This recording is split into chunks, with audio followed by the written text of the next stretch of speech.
Korang, Assalamualaikum. Salam sejahtera semua. Okay, so hari ni Coach nak sharekan dengan korang macam mana kita nak buat engagement dekat wall kita. Okay, so wall kita ni ada ramai ada ramai sahabat-sahabat kita sahabat-sahabat, customer pun ada kan, orang stranger pun ada kan. So kita just menyantuni mereka untuk kita naikkan algoritma Facebook kita. Okay, so macam ni kan, kita dah like kan. Wah, bestnya kan. Wah, bestnya macam tu.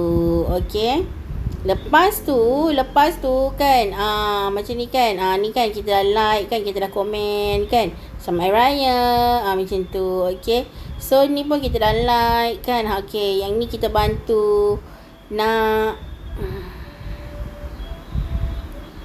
macam tu. Okay, lepas tu ni kan kita like PMCs ataupun apa kan, dah macam tu. Okay, lepas tu kita like kan macam tu kan.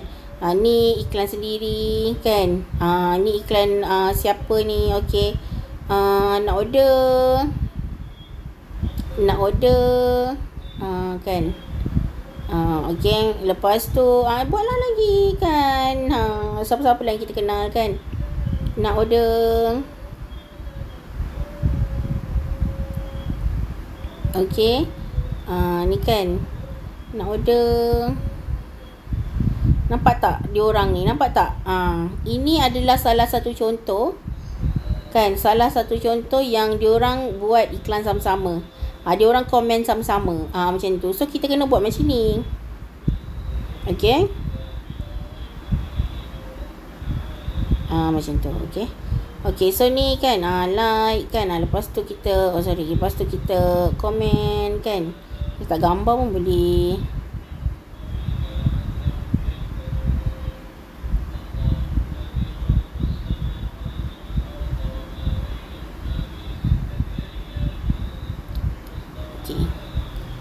Okay, lepas tu kan macam ni kan, like je lah kan.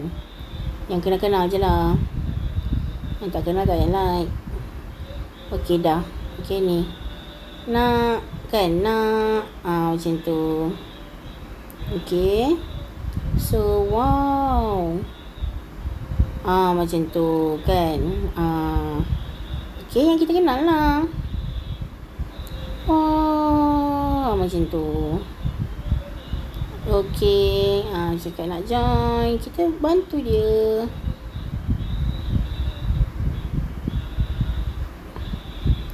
Macam ni kan nak. Macam tu. Okay, mana lagi?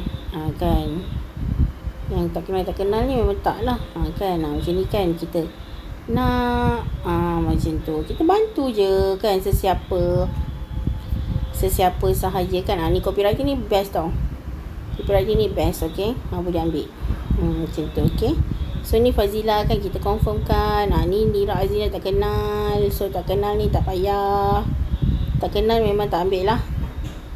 Macam tu. Okay, so lepas tu siapa lagi? Buatlah, ikutlah korang. Kalau macam ni kan, biasanya coach akan ambil masa sikit lah, dalam setengah jam ke kan, untuk coach upkan komen. Okay, so itu sahaja kan. Macam ni kan. Nak macam tu. Okay, macam tu. Okay, ni pun sama.